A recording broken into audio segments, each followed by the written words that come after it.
All right, welcome in studio, Governor Doug Ducey. Welcome back, Governor. It's good to be back. Merry Christmas. You know, this is I don't know what it's like for you, but this is kind of bittersweet for me. We've known each other for a long time, and you've been coming in gracefully into the studio with me for a long time, and it's kind of winding down. How's it feeling for you? Well, it's feeling good. You know, we're going to finish strong, leave it all on the field. The 8 years have gone really fast. It's been great coming into the studio. If you remember, in the first year, I came in one time unannounced because you were talking about how it was tough to get access. And I said, come on, Mike, it's not that tough. Well, I was using an analogy about people having people. And now we knew each other before you were governor. And I said, I can't get to you now. I go to your people now.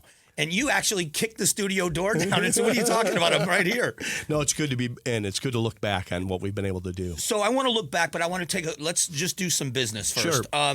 The transition now is talking to Governor-elect Hobbs. She has already said that she possibly might stop the border wall or the shipping containers. Have you had any conversations with her about that? Well, I've talked to her, of course, about the transition, and I'm going to make sure that it's seamless. Everybody knows where I stand on border security, the investment that the legislature appropriated for border security. I think both candidates ran on border security, so I'm hoping there's going to be a focus continuing on border security. God knows we need it. Everybody sees these visuals that are happening. I think the border, with all the investment, all the infrastructure that we've put, the border's never been more chaotic in Texas right now, and those waves come to Arizona as well. Yeah, El Paso just recently asked the Biden administration to use military bases to house immigrants. That's how bad it's gotten in Texas. I think finally the administration is starting to see their policies not working, and there's going to need to be more focus. And I'm hopeful that Arizona's governor is going to partner with them on making sure that people are safe and that there's better policy.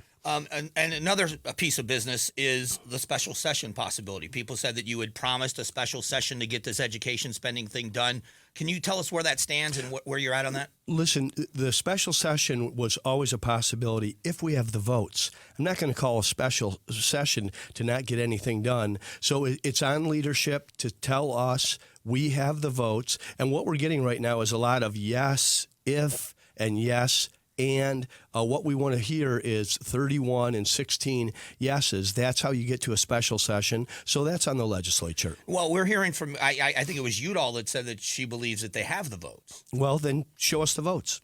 And then you'll call it. Show us the votes. Okay. All right. So I wanted to make sure we had that conversation because that needs to get handled one way or the other. I'm not a big fan of propositions, but I'm not a big fan of the way we do business. That way it ties the legislature's hands. But we got to get that money in the classroom, right? Well, we put $11.4 billion additional dollars into the classroom. We have dollars available. This is something that can happen in a special session. It can happen in the next session, but you need to have the votes. Let's talk about your time in office. The semiconductor plant has got to be the icing on top of the sundae for a guy that came from ice cream. This has got to be a big part of the legacy, right? It was a big economic win. It's going to transform our economy. Arizona's the national or global hub for semiconductors. TSMC is the biggest project the state has ever landed. Thank you to everyone that participated on that project. And I think the evidence is really that the president of the United States flies out here and assembles a coalition of people and business leaders to tell America why it is so important. So it's very exciting, and it's going to be a real hub for other supply chain and distribution in our state. What was the motivating factor? Have you talked with them about the investment has grown from $12 billion to $40 billion? What motivated that increase in spending? We always had an idea that this could really grow, and I think you'll see it continue to grow. But those announcements are more up to the company. You know, a lot of times, you never do this, Mike, but others in the press think that if some company fails here, that it's on the governor or it's on the state. Well, it's really up to the marketplace. And the marketplace is demanding TSMC chips, and they're going to continue to do that. So I think you'll see continued in investment and participation in Arizona's economy. And, you know, I don't want to leave out Intel because they've been such a big part of Arizona for so leader. long. But another investment from them as well. It's going to help them. Is it going to help Intel or does it hurt Intel?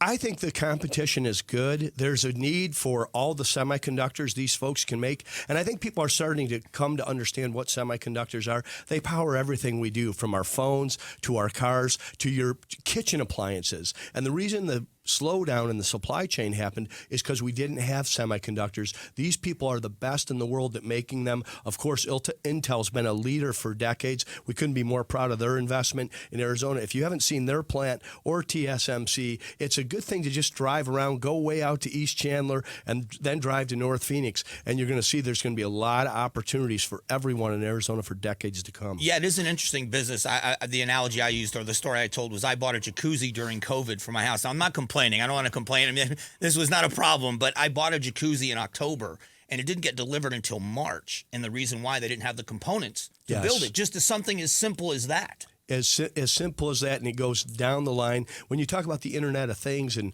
how things are connected, and you can, you work your TV from your phone, all of that relies on semiconductors. Let's talk about a little bit about legacy. I want to go back to the beginning, because I knew you when you were state treasurer, and then to see you run, it was a big field of candidates when you ran. And during the election year, you were way behind in the polls. How did you look back at that, and how were you able to convey a message that overcame such a lead by one of your competitors in the primary to win this election? Well, we put the message opportunity for all out there. We got all over the state, every room in every county, and had a lot of fun. You get to meet the people. You get to go room to room, from the legislative districts to the Kiwanis Club to the Rotary Club to the diners and counties. And I think we had a message that really penetrated. The people spoke, and it was a tough primary. And there's a lot of good people in that primary. There's a really good opponent in 2014 in Fred Duvall. So looking back, it's we put a roadmap out there. And I do think having that plan, being able to stand up in front of a room and saying, I have a plan, passing that out. And if you look at that roadmap today, you can check a lot of those boxes that we were able to get much done. But what gets you there? I mean, obviously, you didn't need the gig. You didn't need the job.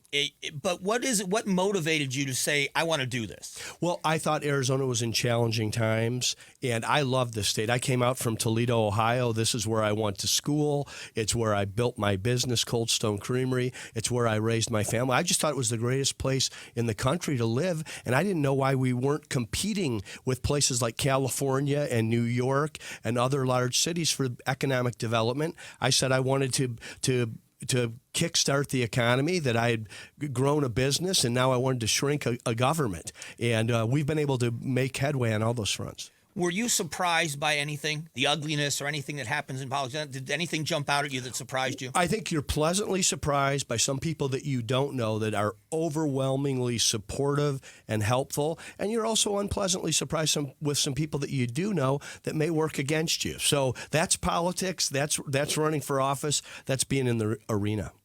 I want to talk about the other part of your legacy. Everybody talks about the economy. I think that is going to be a big part of the legacy of your time in office. But the other part of this is going to be education expansion, because there was a national story out Monday, I talked about it, that they are now looking at this in states all over the country to expand education choice.